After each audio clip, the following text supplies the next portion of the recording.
أعوذ بالله من الشيطان الرجيم.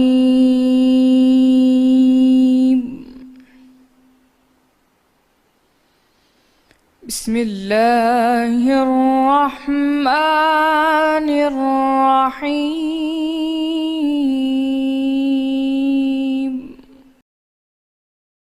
وہ تمہارے لیے تمہارے ہی حال کی ایک مثال بیان فرماتا ہے کہ بھلا جن لونڈی غلاموں کے تم مالک ہو وہ اس مال میں جو ہم نے تم کو عطا فرمایا ہے تمہارے شریک ہیں، اور کیا تم اس میں ان کو اپنے برابر مالک سمجھتے ہو؟ اور کیا تم ان سے اس طرح ڈرتے ہو جس طرح اپنوں سے ڈرتے ہو؟ اس طرح ہم عقل والوں کے لیے اپنی آیتیں کھول کھول کر بیان کرتے ہیں، مگر جو ظالم ہیں بے سمجھے اپنی خواہشوں کے پیچھے چلتے ہیں۔ تو جس کو اللہ گمراہ کرے اسے کون ہدایت دے سکتا ہے، اور ان کا کوئی مددگار نہیں۔ تو تم ایک طرف کے ہو کر دین اللہ کے رستے پر سیدھے منہ کیے چلے جاؤ، اور اللہ کی فطرت کو جس پر اس نے لوگوں کو پیدا کیا ہے اختیار کیے رہو۔ اللہ کی بنائی ہوئی فطرت میں تغیر و تبدل نہیں ہو سکتا۔ یہی سیدھا دین ہے، لیکن اکثر لوگ نہیں جانتے۔ مومنوں، اسی اللہ کی طرف رجوع کیے رہو اور اس سے ڈرتے رہو، اور نماز پڑھتے رہو، اور مشرکوں میں نہ ہونا، اور نہ ان لوگوں میں ہونا جنہوں نے اپنے دین کو ٹکڑے ٹکڑے کر دیا اور خود فرقے فرقے ہو گئے۔ سب فرقے اسی میں خوش ہیں جو ان کے پاس ہے، اور جب لوگوں کو تکلیف پہنچتی ہے تو اپنے پروردگار کو پکارتے اور اسی کی طرف رجوع ہوتے ہیں۔ پھر جب وہ ان کو اپنی رحمت کا مزہ چکھاتا ہے تو ایک فرقہ ان میں سے اپنے پروردگار سے شرک کرنے لگتا ہے، تاکہ جو ہم نے ان کو بخشا ہے اس کی ناشکری کریں۔ سو خیر، فائدہ اٹھا لو، ان قریب تم کو اس کا انجام معلوم ہو جائے گا۔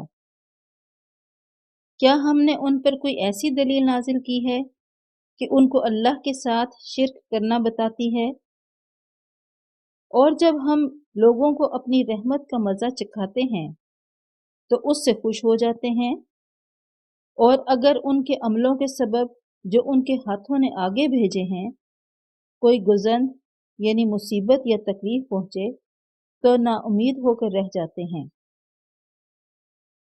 کیا انہوں نے نہیں دیکھا کہ اللہ ہی جس کے لیے چاہتا ہے رزق فراخ کرتا ہے اور جس کے لیے چاہتا ہے تنگ کرتا ہے؟ بے شک اس میں ایمان لانے والوں کے لیے نشانیاں ہیں۔ تو اہل قرابت اور محتاجوں اور مسافروں کو ان کا حق دیتے رہو۔ جو لوگ رضائے الہی کے طالب ہیں یہ ان کے حق میں بہتر ہے، اور یہی لوگ نجات حاصل کرنے والے ہیں۔ اور جو تم سود دیتے ہو کہ لوگوں کے مال میں افزائش ہو تو اللہ کے نزدیک اس میں افزائش نہیں ہوتی، اور جو تم زکوٰۃ دیتے ہو اور اس سے اللہ کی رضامندی طلب کرتے ہو تو وہ موجب برکت ہے، اور ایسے ہی لوگ اپنے مال کو دو چند سہ چند کرنے والے ہیں۔ اللہ ہی تو ہے جس نے تم کو پیدا کیا، پھر تم کو رزق دیا، پھر تمہیں مارے گا، پھر زندہ کرے گا۔ بھلا تمہارے بنائے ہوئے شریکوں میں بھی کوئی ایسا ہے جو ان کاموں میں سے کچھ کر سکے؟ وہ پاک ہے اور اس کی شان ان کے شریکوں سے بلند ہے۔